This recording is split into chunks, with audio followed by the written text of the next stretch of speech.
Hi, Sydney Brown here. We are at the final chapter of this course. We are talking now about publishing your memoir. So we're going to cover a bunch of stuff. We're going to go about through the pros and cons of publishing versus keeping it private. We're going to talk about traditional versus self-publishing. We're going to talk about creating a book proposal, finding a literary agent, and then we're going to finish it with the top 10 tips for successfully publishing your memoir. So this has all been part of the course called Memoir Mastery, a step-by-step guide to writing your life story. I am Sydney Brown, and we are doing this entire thing as part of the I Remember When memoir project.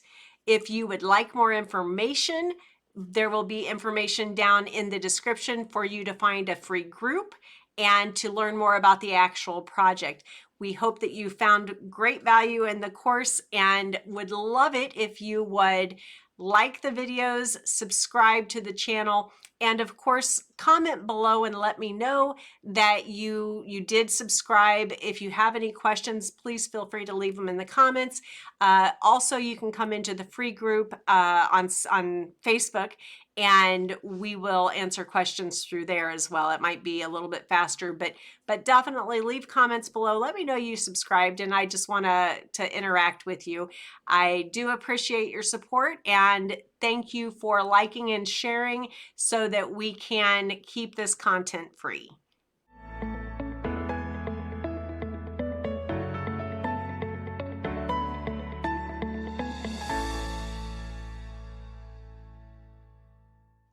All right, let's get started. Chapter 10, we're talking about the pros and the cons of publishing versus keeping your memoir private, meaning only sharing with your loved ones and not publishing out, whether self-publishing or traditional. So we're going to talk about it because it really is, it's a big decision that you've written your memoir, you've poured yourself into this story, and you need to decide, is this something that you did as a self-care, something for yourself, or is this something that you did to hand down to your family only? A lot of people will do that and keep it private, and that's absolutely fine. Now, other people will want to publish it, and that's absolutely fine too, because sometimes you have an overcomer story and you may want to help people. So whatever your reason is, just know that you are 100% valid in what you're deciding. But it's a very personal decision. I'm just going to throw out some pros and cons for each option, and it can help you, but it's meant to mostly be the start of your decision-making journey. So you make that decision for yourself. And if you want to talk with family or special people to you and get their input, that's probably a good idea as well. All right, let's get started. Let's talk about the pros of publishing. If you publish, you're going to be sharing your story. We have the opportunity to share that story with a wider audience and potentially inspire or interact with others. Your overcomer story could save other people either, anguish or potentially even their life. You don't know who's waiting on your story. So it's a big deal. That's something really to take into consideration. Number two, seeing your memoir in print can be incredibly validating and satisfying, personally satisfying. It can help you feel a sense of validation. You don't need other people's approval, but it feels good to know and to see and to know that you were here and other people will know you were here. Number three, feedback. So as you publish your memoir, it allows you to receive feedback from the readers, which then helps you improve your writing, gain insight, and then see how the story was perceived by others. You may actually learn even more by that interaction with your readers. Number 4, potential financial gain. Now, obviously, everything is potential financial gain because there are a lot of books out there. It is a crowded market, but there's always bestsellers as well. So there is a potential for financial gain. It is something you should take into consideration. You may not make money, but you may. So it could lead to book sales, other credibility with your other businesses, or speaking engagements. Number 5, legacy. And I think this is the main thing that starts a lot of people. By publishing your memoir, you're creating a permanent record. It's a record of your life and the story that you had. It can be passed down for generations. It is permanent. It's you were there, and that's something that many people it really resonates with. So, but let's talk about the cons of publishing your memoir, the negative side of publishing. Number 1, by publishing your memoir, you may be giving up some of your privacy. In fact, you are. You're exposing yourself to, and your loved ones potentially, to public scrutiny. You know, there's a bunch of trolls out there, and you need to consider that when you decide to make this choice to publish or not. Number 2, criticism. You may be opening yourself up to criticism from others, negative reviews. It can be difficult to handle. It's tough to hear people say mean things, and there are mean people out there. You should not live for them, and you should not live in spite of them, but you should live your life and make your decision based on what you want, what makes you happy. Number 3, legal issues. As we've discussed before, you know, publishing a memoir with it does come with certain legal and ethical considerations. You know, you need to navigate that carefully and make sure that you've done it properly so that you don't get yourself in trouble. Number 4, rejection. You know, there's always a chance that your memoir won't be successful. That can be, you know, disappointing. It can be demotivating. It's tough sometimes to feel like, well, why did I do this if no one's reading it? But I need you to know that's not why you wrote it. That may be why you published it, but that's not why you wrote it. So when you write your memoir, just know that you did a good thing. Your memoir is good, absolutely good. No matter what happens, if it sells or not, that's irrelevant. You did something great. Now, number 5 is pressure. The pressure of putting your personal story out there in the world can be pretty intense at times, and it can leave you with some anxiety, some stress, you know, uncertainty. Just the feelings that you may get might be considered negative. But let's talk about keeping your memoir private. Let's talk about the pros of keeping it private. So number 1, obviously control. By keeping your memoir private, you have complete control over who sees it and how it's shared, at least as long as you're here. You may only give it to your immediate children or grandchildren and ask them to only share it, you know, within the family. It's a much stronger sense of control. Number 2, privacy. You can maintain your privacy and the privacy of your loved ones by keeping your story within your inner circle and only sharing it with those who you want to have that story. And honestly, that is the most common in my experience. Most people will join the I Remember When project, and they will do this for their own family, for their own friends, and maybe they'll self-publish or something, but primarily they do it, you know, just to keep it private. Totally up to you.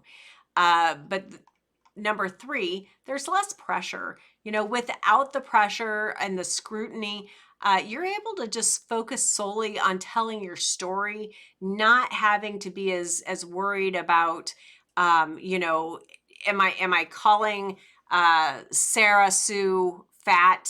Uh, she was fat, it is true.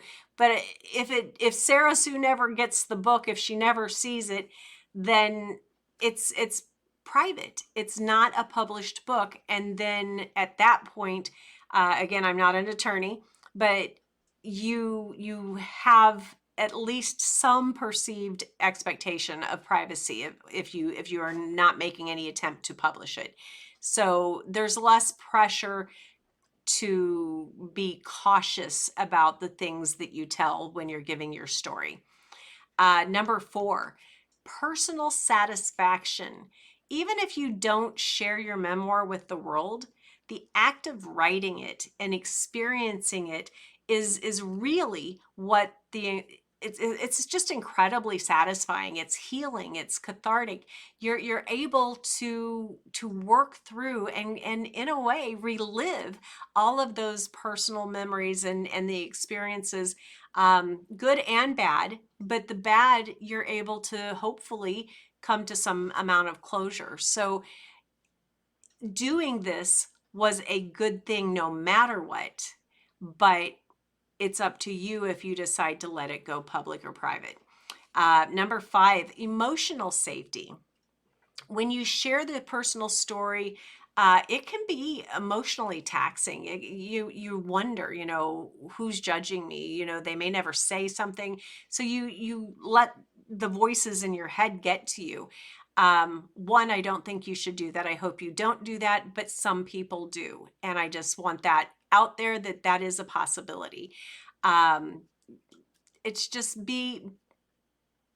it's your choice and it's your story. So your decision. Now, finally, let's talk about the cons of keeping it private.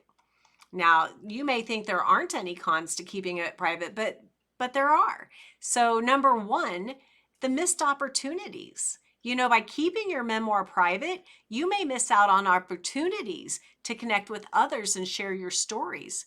You might have been able to save somebody, from going through years of the same bad choices or whatever the situation is, if you had just published it, if you had shared it with others. Now, I'm not making that decision for you, but I definitely see the value in sharing your story. I absolutely am a proponent of sharing your story with others. I really feel like we are meant to learn and then share so that others don't have to feel as much of the same hard lessons that you had to go through. So number 2, for the con for keeping it private is lack of validation. Now, without the external validation that comes with publishing, you might feel less confident in your writing. You might not believe that your story had value or that it had any impact because you didn't really share it with anyone. If you had shared it, then maybe you would feel better about yourself. You would know that you went through all of those bad experiences or great experiences for a reason. And that validation feels good sometimes. Number 3, no feedback. Without sharing your memoir, others will never give you feedback. You won't ever know, how great it was if no one reads it. So keep that in mind. Number 4, no financial gain. If you share it, if you publish it, there's potential. There's not a guarantee. But if you don't, then it's absolutely no financial gain. So that's completely your decision. But, if you're doing this for the hope of potential financial gain, then you got to get it out there. And then 5, a missed legacy. Without publishing, your memoir may not have the same lasting impact or be passed down to future generations. It might pass down through your family, but think of all the other families who could benefit from learning from your story. Ultimately, the decision is a personal one. You could probably tell my opinions. I do believe that your story should be shared. It's up to you who you want to share it with, though. I do hope that you know that your story has value. It is important that you get through your story for yourself first and foremost, but then help others in your family, close, friends, loved ones. Share with them if you feel like you can, and then consider going ahead and getting it published. That is totally your call, but I think that it may be a fun adventure. All right, guys, we'll talk to you in the next clip. All right, so now we're going to talk about traditional versus self-publishing. This is one of those decisions that many memoir writers will have to face, whether to publish traditionally or on their own. Now, first of all, we're going to talk about the pros of traditional publishing. Now, obviously, number one, credibility. Traditional publishing can give your memoir more credibility and help gain recognition as a writer. It can launch a career. It can do so many things. It can be a credibility piece that, if you have a coaching business or some other kind of business, it can catapult you into, a whole different category by being traditionally published. Number two, professional editing. Now, I know this may sound a little bit trivial, but if you've ever had to edit a book on your own and you're not the best editor, you don't know how much value having someone else do the editing for you can be. Editing can be very tough. But going through a traditional publisher, you don't do that. You don't have to go through the editing. You do your own regular self-publishing to just make sure your story is solid, but you wouldn't have to be responsible for all of the editing like you would otherwise. Number three, marketing support. Traditional publishers, they have an entire marketing department. They help promote the book, help promote you. They increase its visibility. They do the job because it's mostly their job at that point to be the one doing the marketing and publishing you. Number four, distribution, same thing. You don't have to have thousands of books printed up and in your garage or becoming furniture in your apartment or anything like that. Traditional publishers, they have established distribution networks. They already have the printers. They already have the warehouses. They have all of that stuff. You don't have to mess with it. So that is another really great reason to try to go traditional publish. Number five is money. The advance payment. Usually with traditional publishers, they will pay an author an advance for their book, and then that will literally be the advance of their royalties. It helps you pay for some bills and then start writing your next book. Whatever your motivation is, it will put some money in your pocket. So those are obviously the top 5 pros of why you would traditionally publish. But now let's talk about the top 5 cons of traditional publishing, because as good as the traditional publishing sounds, there are some bad sides. So number 1, limited control. With traditional publishing, the publisher has the final say on everything from the cover to the content of your story. They can change your story. You don't necessarily want to give away that control. Number 2, slower process. Publishing traditionally is typically a year minimum. It could take much longer. Just know that, and that's assuming you've already been accepted. Uh, the process time of all your submissions and waiting, the weeks or the months or the years before they even respond, if they even respond, with rejections, and it kind of sucks to be rejected a lot. So you gotta be ready for that, if that's what the route you're going to go. So number 3, royalties. Now, royalties is a good word, but traditional publishers, they take a large chunk of those royalties as their fee. And rightfully so, they're doing all the hard work, but you as an author, you don't necessarily want to be the person who gets paid the least. It's your story. So, keep that in mind. Number 4, fewer opportunities. Now, what I mean by that is, when you're traditionally published, they only want to publish, I don't know the number, but let's say that they only release 50 books a year.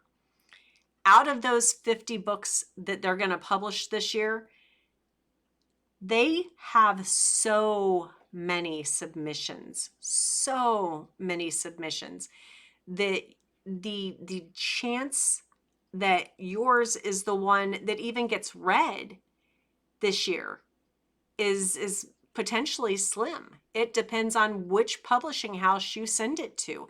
So you really have to be aware of, it's a tough market. So don't take it personal if you don't get chosen as one of the ones to be published.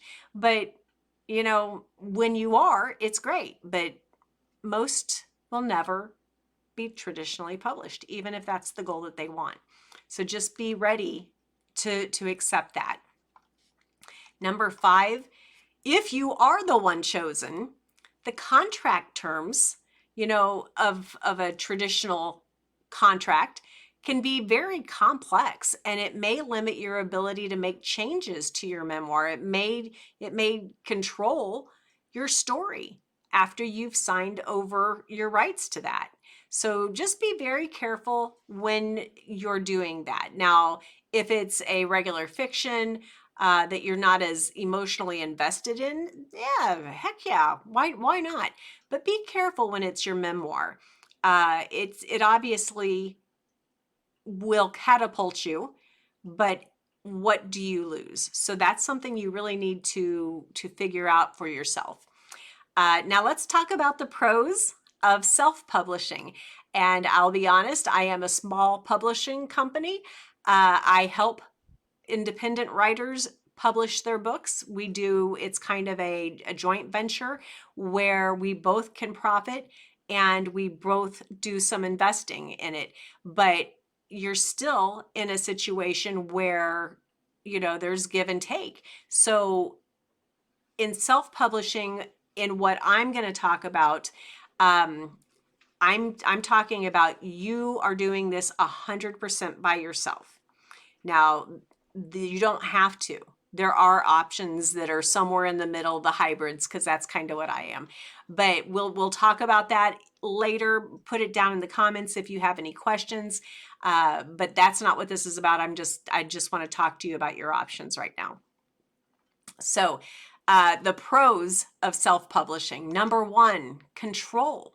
Self-publishing gives you complete control over every aspect of your memoir, your story, the cover, the content, everything. If you want to say that Patty was fatty Patty, then you do that.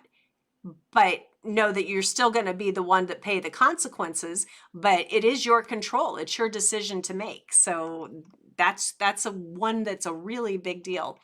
Number 2, faster process.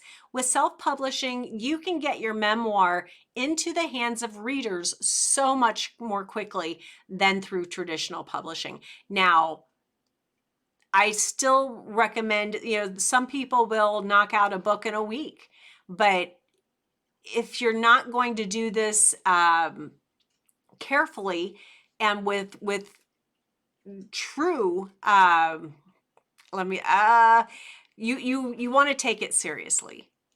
Don't just add to the population of books, but do, if you want to self-publish, do give it your due diligence. And even if you take a year, it's a much faster process self-publishing than it would be traditional. Number 3, royalties. Now, with self-publishing, you keep a larger percentage of your book royalties, which means more money in your pocket. You could publish on some of the big platforms like Amazon, or there's plenty of them out there. Amazon obviously is the biggest, I think. But with that, they're still going to take a fee, but you're going to make much more in the long run than you would if you went traditional publishing. So then 4, more opportunities. If you self-publish, that allows you to bypass traditional gatekeepers, lets you get your memoir in the hands of readers, especially if you learn how to master social media marketing. Like, have you seen some of the musicians? They'll create a TikTok video and they'll blow up. They make more money even if they never have an actual record. They can make more money just by becoming a social media fan fave. So there is opportunities in this world that you have in the modern day that we've never had before. And so really consider tapping into that. You don't have to, but it is there. It's more opportunity than ever before.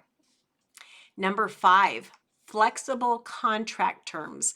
With self-publishing, you can choose the terms of your contract and make the changes to your memoir as needed. Now, when I say contract, that can be if you're working with your printers, how you're going to get it out there with Amazon or whoever. Otherwise, you are the only one you're contracting with. If you're printing it and distributing it on your own entirely, you have those options. Now let's move over and talk about the cons of self-publishing, because I am a huge advocate of self-publishing, but there are some cons that you need to take into consideration. Number 1, limited credibility. Self-published books, not as much as they used to, but there is still that the opinion, I guess, that they're less credible, that they're less than the traditionally published books. And it's harder sometimes for people to give that same respect to someone who's self-published. You may be making more money than a traditionally published author, but you may not get the same credibility. So just keep that in mind. Number 2, limited marketing support. Limited, like almost none. When you are self-publishing, no one's selling your book for you. You are your sales team. You are everything. So just be very aware of that. You don't have a marketing department unless you're a marketer. Self-publishing authors really often struggle to promote their books. It is a real issue, and I don't want to deceive you into thinking that it's not. It absolutely can be done. You need to have a realistic expectation, but it can be done. It's going to take a lot of effort. So just keep that in mind. Number 3, no advance payment. You don't get a royalty. No one's paying you to publish for yourself. So if you need to fund something, then keep that in mind. Now, some people will do, they'll do a Kickstarter or different things like that to try to come up with some funding. And if you're good at marketing, that's something that you could do and still self-publish. So keep that in mind as well. Number 4, limited distribution. If you're self-publishing, It's harder to get into bookstores and other retail outlets. You could do pop-ups and book signings and different things like that, but it is tougher unless you have an actual agent who can get you into those things. It's not impossible, but it's going to take some effort. And then 5, quality control. With self-publishing, the responsibility for editing falls solely onto you unless you hire someone to do it for you. Then it becomes their responsibility, but then even then you hired them, so it's ultimately back to you and your responsibility to make sure that they did it well. So there's that quality control concern that you need to make sure that the people you hire to help you are good, reputable, and that they know what they're doing and that they're going to have your back.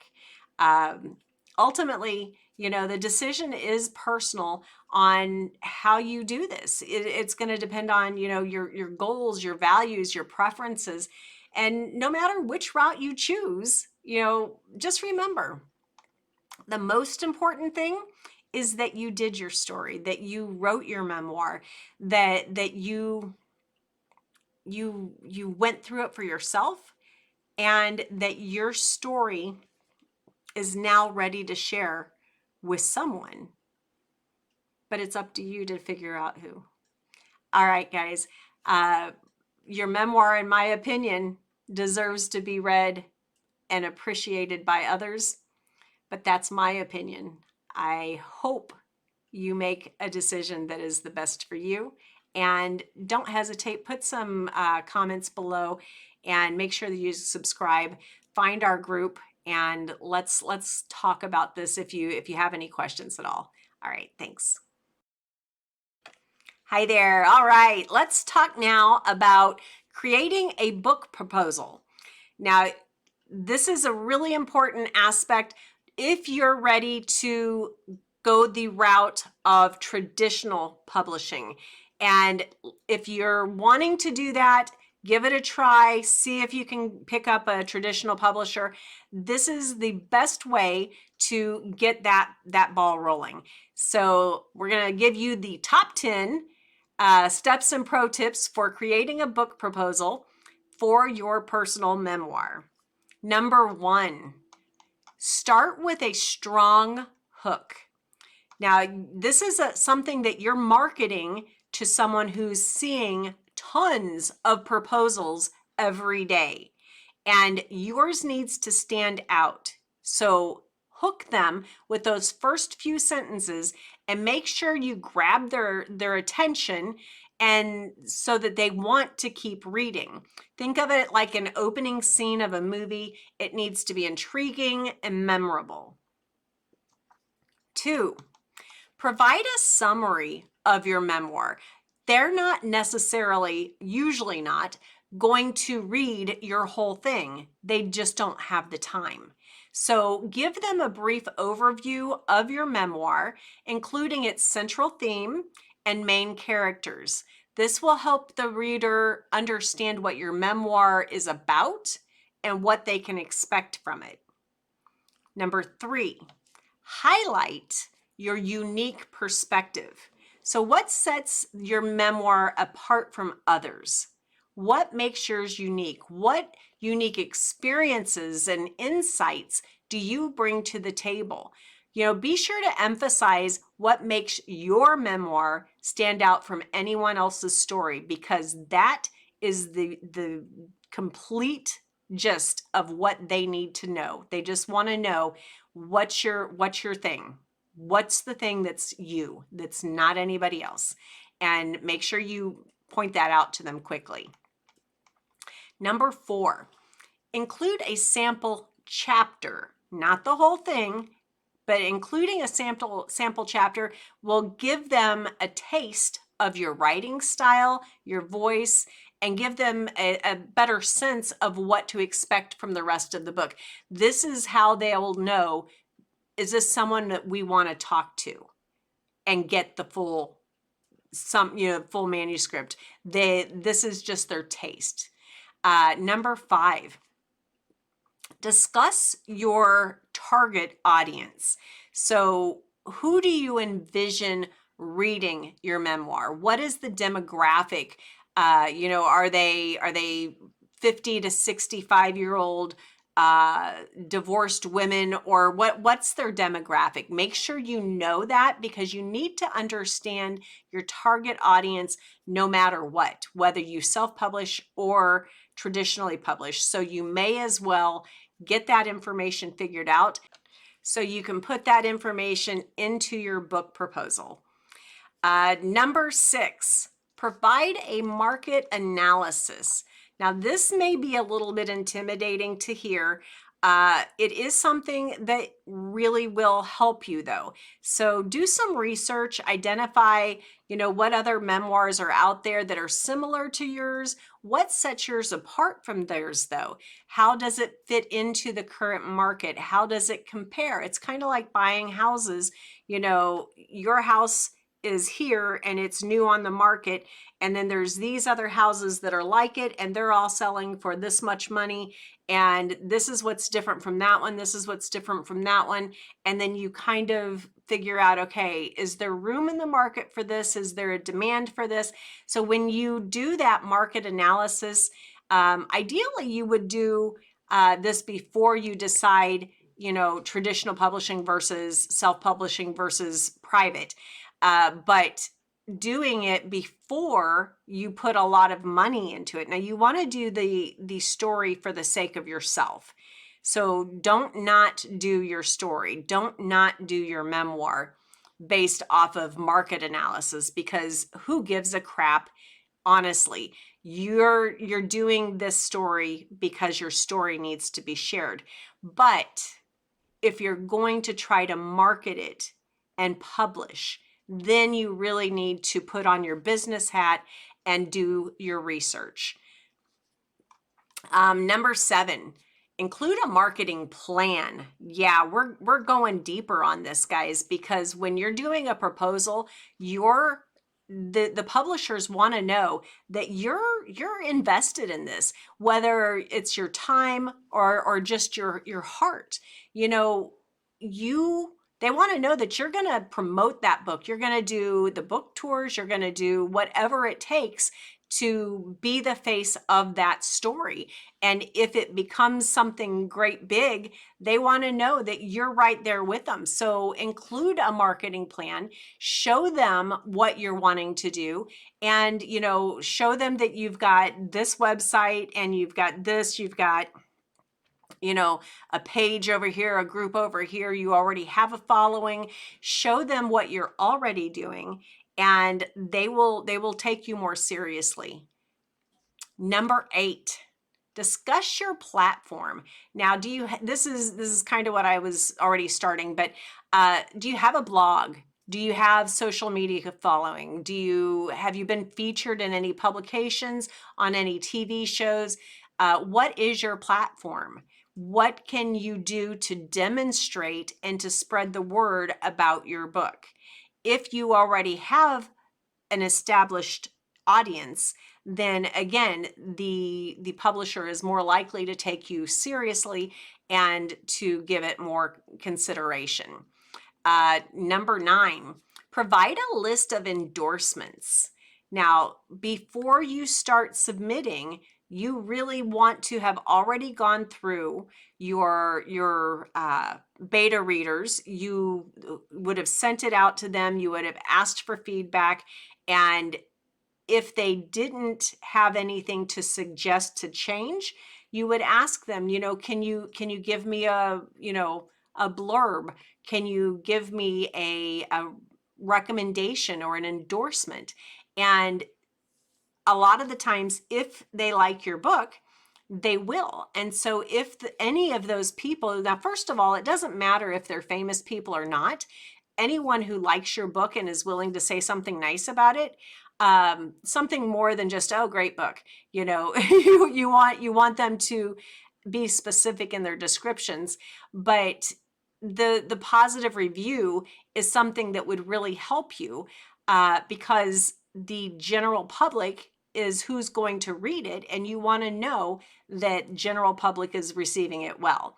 But also with that, if you know anyone whose name is already known, anyone of celebrity or anyone who's already a writer and a bestseller, you know, definitely put their names at the top of the list, because again, that's only going to help you.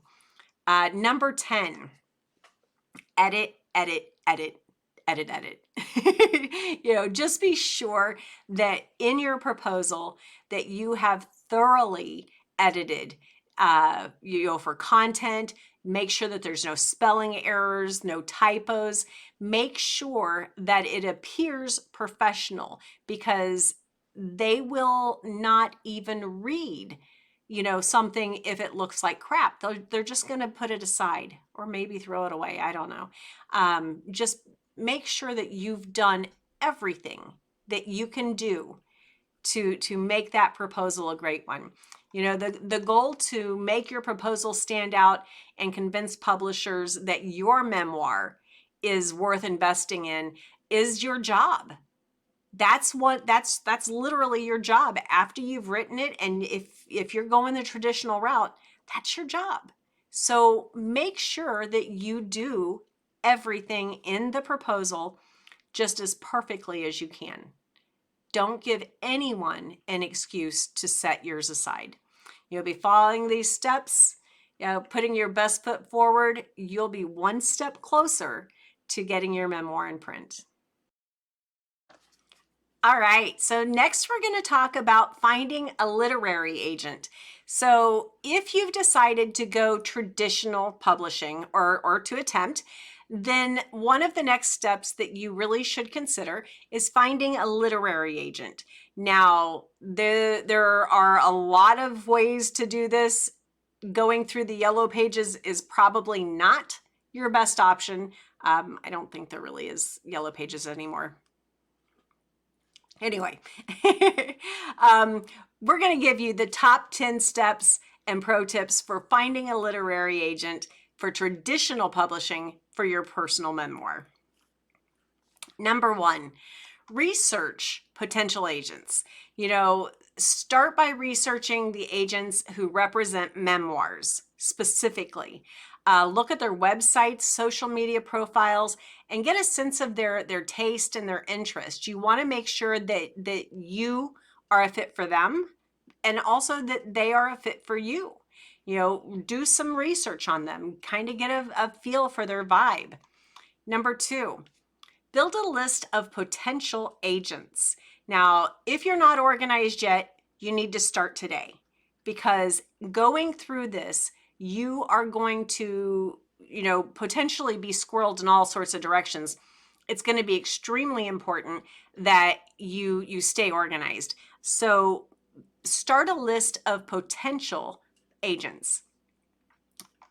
Of course, you want specifically to find the ones that represent memoirs, and even more so hone in on the ones who do memoirs like yours. If yours is a business or a rags to riches or, overcomer stories, whatever it is, make sure that you find the agents who really focus on ones like yours.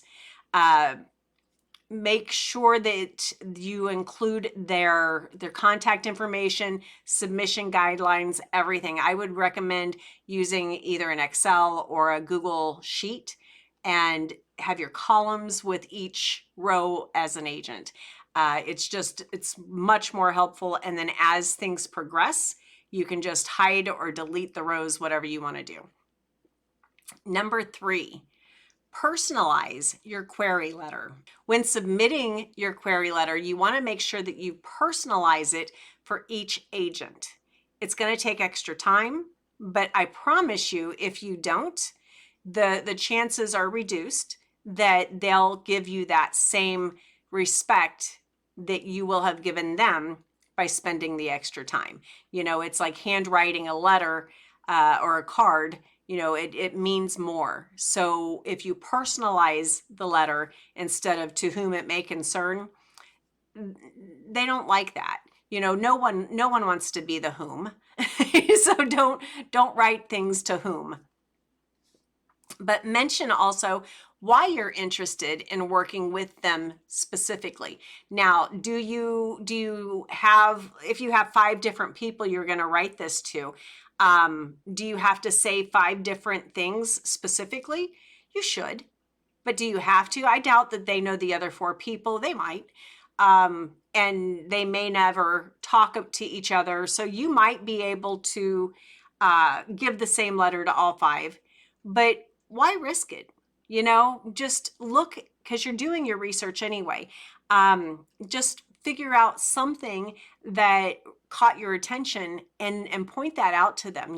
Say, I know it's going to sound crazy, but I have a Siamese cat as well. And I saw you out on your patio on your profile picture. Make sure that you're not coming across as too much of a creeper. But, I saw your social media photo with your Siamese cat, and I know it sounds crazy, but I just felt an instant connection. If don't necessarily make it something so trivial, but make sure that they know that you're not afraid of doing the research. You're not afraid of doing the legwork. And that's something that's really going to show them, they took the time to personalize this. So number 4, follow submission guidelines. Don't try to make them conform to your process, because this is a one-off for you. You have one thing and you want their help. They have thousands potentially of submissions coming into them. So do you think that they're going to pick out this one that does not comply or conform with their submission process when the other 99 are? They're probably going to put that one to the back of the list, and it may never make the top. So definitely, if there is a guideline for submissions, you need to follow it to a T, because failure to do so will, can result, it may not, but it can result in it being outright rejected, never even read. So just really be careful with that. And then 5, be patient. This is the hard part, because once you've got your story out, once you've got it written and you've edited it and you've gone through the legal and you're just so done, you're so ready for it to just be published. It's not that easy, because now you're waiting for other people, and that's the hardest part. So just be patient. The right agent, if you're looking, if you've spread, your research far enough, they're out there. You just have to find them and then wait for them to get to you. Hopefully it's in a positive way, but at least even a rejection is a response, and I think that a lot of people would prefer a rejection over no response at all, but sometimes you don't get a response. So number 6, attend writing conferences and workshops. Now, why would you do this? They actually can give you the opportunity to meet agents in person. Now, not always, but usually, well, maybe not even usually, often, I'll say often, there will be agents at these conferences, and you have the opportunity to meet them and make your pitch. There are, all sorts of groups online that also have, virtual conferences and workshops, and you can do the same thing through there. Attend online conferences, online workshops, and sometimes it's this person who will give you the name of this person who knows this person, and you just have to make your way through, and because they're not always easy to find, but they're not impossible to find. Number 7, build your platform. You know, if in your letter and your submissions, if you don't have a platform yet, start building it. Now's the time. While you're waiting on other people, start building it. That will definitely make you more attractive to the agents. Start blogging, start posting, you know, on your profile, start a business page, an author page, and start engaging with your audience on social media. Show that you're active, show that you care, and it will help. Number 8, join writing groups. Joining writing groups gives you the opportunity to network with other writers, potentially making connections with agents. And like I said, you know, sometimes it's not knowing that person, but knowing this one who knows this one who knows this one before you get to that person. There are some people out there that you know, we call connectors. And it's because they just have been in the industry for so long, they just know who's who and they know the names. It's not necessarily that they have their hand out, you know, or anything like that. But sometimes you just need someone to point you in the right direction. So join writing groups. By the way, I do have it, and it'll be in the description below. I have a free writing group that you are welcome to join at any time. It is on Facebook, and we like to support each other on there and ask questions, things like that. Number 9, be prepared to revise. So if an agent expresses interest in your memoir, but they may have a little bit of an issue with something, they may say, well, what if you change this here? Now, if it's a memoir and it's your true story and they ask you to change something that didn't happen, to something that didn't happen, you may want to question that. But if they say, why don't we leave this part out, or why don't we change this to a softer language, that kind of a thing, they know what works. And if they make those kind of suggestions, be prepared to revise, because if someone cares enough to make that suggestion, you may be one of the candidates. So that's a really great thing. I would love to have that opportunity, you know, so make sure that you're open-minded and willing to revise. And then number 10, guys, keep submitting. You know, if you don't find an agent right away, don't give up. They have a certain number of people that they can take, and you're going to pay for their services. So you want someone who respects your being your agent. So by that, you have to respect and wait your turn. So just keep submitting. You will find, you know, there's new agents out there at any given time. So try to be one of their first. You know, maybe they have great connections, maybe they don't. You may have to wait a little bit longer. There's so many scenarios. Just keep submitting, bottom line. All right, guys, there you have it.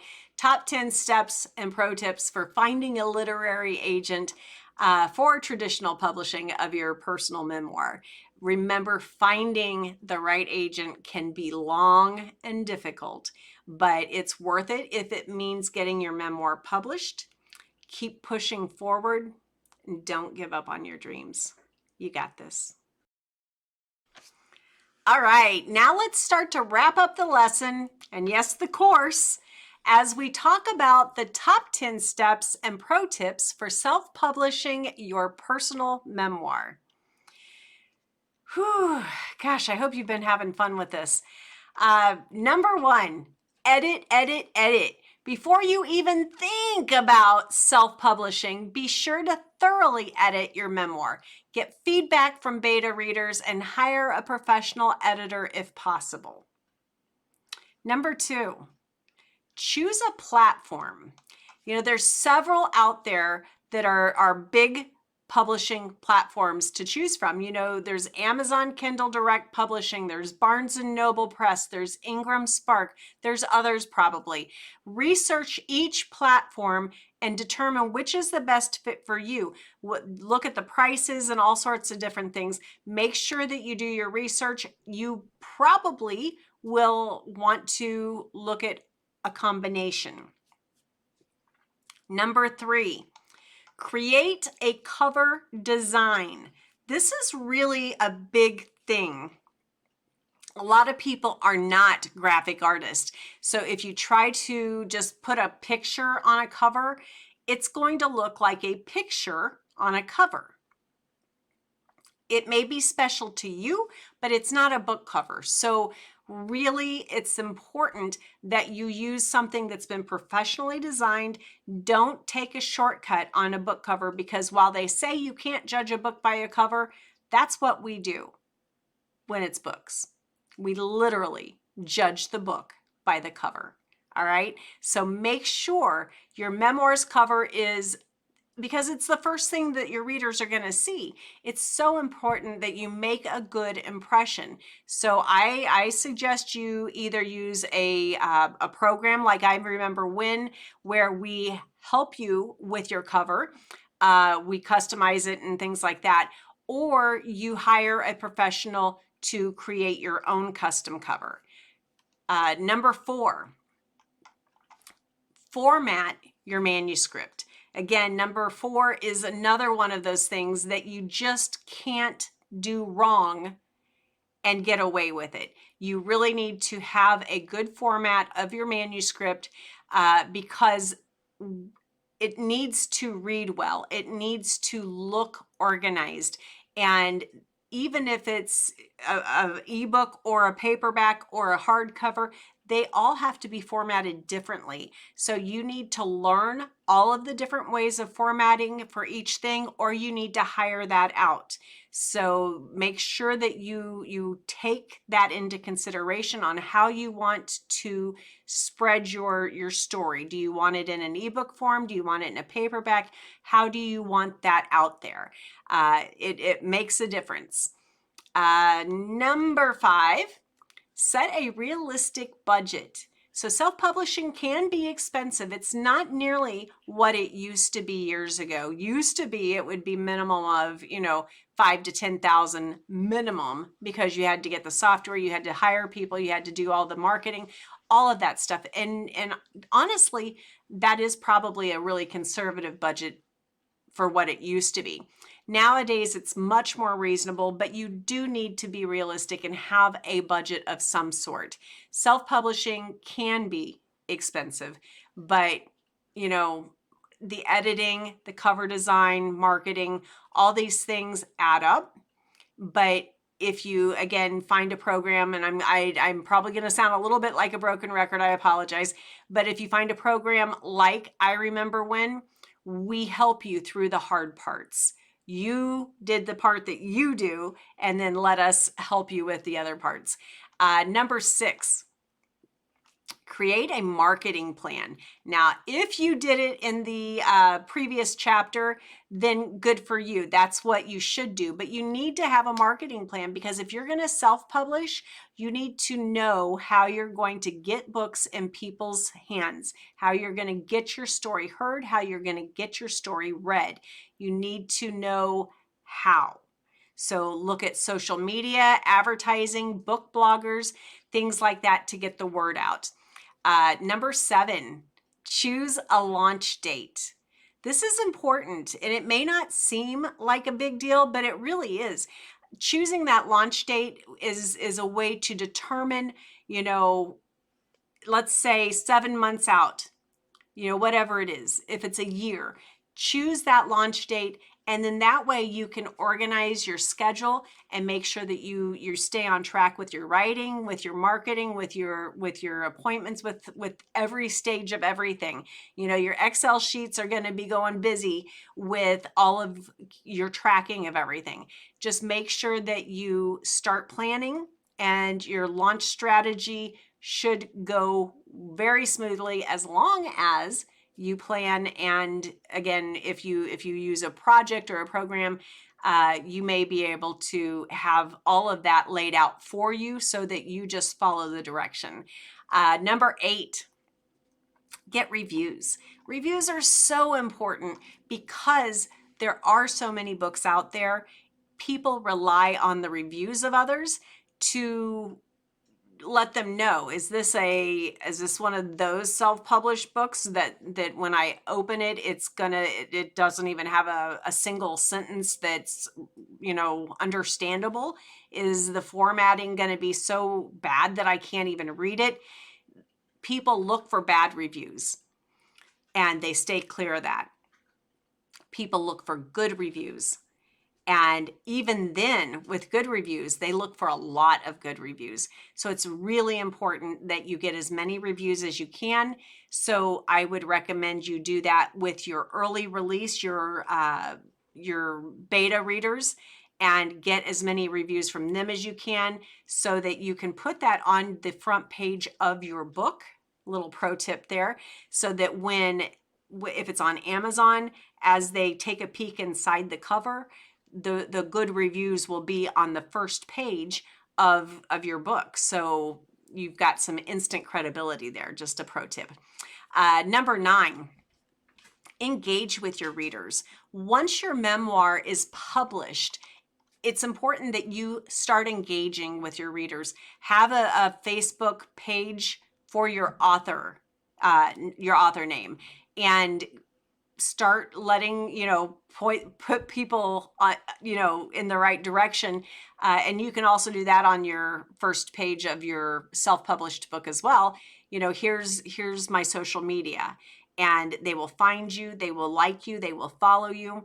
And then you start engaging with them. Once you start showing them that you're real and that you're authentic and that you actually care, they'll interact with you and you will start building fans. And then number 10, keep writing. Don't stop writing just because you've self-published your memoir. Keep honing your craft, create new stories, start maybe looking at fiction, go in a different direction with nonfiction. Once you've got your first book, I joke about it that it's kind of like tattoos. You are already planning your next one. Once you get the creativity flowing, there's no stopping you. So I am so excited for you. I hope that you've enjoyed this, and let's keep talking in the group. Look in the description below. Please, if you haven't yet, subscribe, like the video, and then leave me some comments so I can see what you thought. Thanks a lot.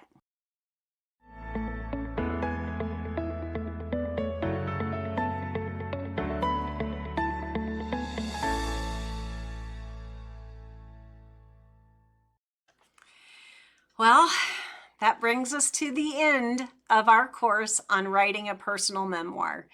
I hope that you've learned a thing or two about the writing process and how to craft a compelling and memorable memoir.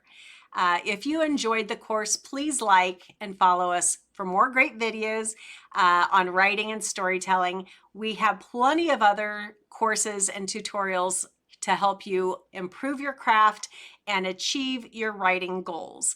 Now, if you feel inspired to start writing your memoir, remember to take it one step at a time.